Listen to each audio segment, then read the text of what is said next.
বেসরকারি স্কুলের কেমিস্ট্রি ল্যাবে বিস্ফোরণ, প্র্যাকটিক্যাল চলাকালীন টেস্ট টিউব বিস্ফোরণ ঘটে ব্যারাকপুর সদর বাজার এলাকার স্কুলে। বিস্ফোরণ হওয়া টেস্ট টিউব আগুন সহ দশম শ্রেণীর ছাত্রের গায়ে পড়ে বলে অভিযোগ। এইভাবে এরকম ঘটনা হচ্ছে, ক্লাসের ল্যাবের ভেতরে হয়েছে, আর 4 জায়গায় বার্ন হয়েছে। পায়ে মেজর, মেডিকেল টার্মে 9% বার্ন হয়েছে, যেখানে দুটো থাই 4.5 করে বলা হয়েছে, আর আঙুল হচ্ছে 3খানা আঙুল আমি নিজে দেখেছি, আর এখানেও আছে। একটা কেমিস্ট্রি ল্যাবে ঢুকেছে, তার ফায়ার এক্সটিংগুইশার কাজ করছে না, জিনিসপত্র ঠিকঠাক নেই, ছোট, সব থেকে বড় ল্যাব ছোট, 3 তলা। ওরে বাবা, বাচ্চাদের উপর থেকে লাভ দেয়নি, এটাই তো বিশাল ব্যাপার। পরিবারের অভিযোগ, দুর্ঘটনার পর ল্যাব টেকনিশিয়ান এবং স্কুল কর্তৃপক্ষ এগিয়ে আসেনি, এমনকি হাসপাতালেও নিয়ে যাওয়া হয়নি। এমনকি বিষয়টি বাইরে যাতে জানাজানি না হয় তার জন্য চাপ দেওয়া হয়। পরবর্তীতে পুলিশে গেলেও অভিযোগ জানাতে চরম হয়রানি।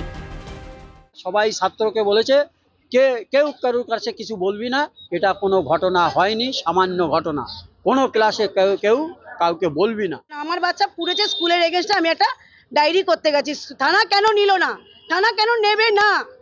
আজকে আমাদের মমতাজি বলেছে যেখানে যা হবে যে কোনো থানায় গিয়ে ডায়েরি করতে পারবে, তাহলে আমরা কেন এতটা পিছিয়ে থাকবো ব্যারাকপুরে থেকে? পরবর্তীতে জানাজানি হলে খবর দেওয়া হয় পরিবারে। তারপরই কল্যাণী হাই রোডের কাছে বেসরকারি হাসপাতালে ভর্তি করা হয় ছাত্রটিকে। যেহেতু বাচ্চাটা এমার্জেন্সি ভর্তি রয়েছে, তার যাতে রাত বিরাতে কোনো অসুবিধা না হয়, কিছু দরকার পড়লে যাতে আমরা দিতে পারি, সেই জন্য আমরা কাল থেকে রাত থেকে রয়েছি। পক্ষে যেটা মারাত্মক ঘটনা বার্ন হয়ে থাকে, এটা তো একটা জীবন নিয়ে টানাটানি, সেক্ষেত্রে তো আমাদের সকলের সমবেদনা থাকবে এবং সেই সঙ্গে আমাদের স্কুল কর্তৃপক্ষের সঙ্গে আমি যোগাযোগ করব। শরীরের একাধিক অংশ পুড়ে গিয়েছে দশম শ্রেণীর ছাত্রের। বর্তমানে চিকিৎসাধীন রয়েছে অগ্নিদগ্ধ পড়ুয়া।